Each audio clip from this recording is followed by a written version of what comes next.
ট্রেনটি চলতে শুরু করেছে এবং এর মধ্য দিয়ে সিলেটের সঙ্গে সারা দেশের যে রেল যোগাযোগ সেটি স্বাভাবিক হলো।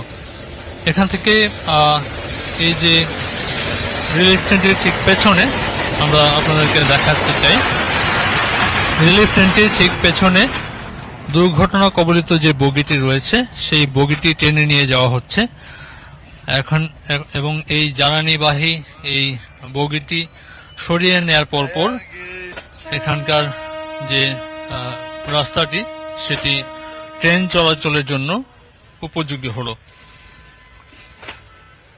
এই বগিটি রাতে দুর্ঘটনা কবলিত হয় এবং দুর্ঘটনা কবলিত এই বগিটিকে উদ্ধার করে মাইজগাঁওয়ের উদ্দেশ্যে নিয়ে যাওয়া হচ্ছে।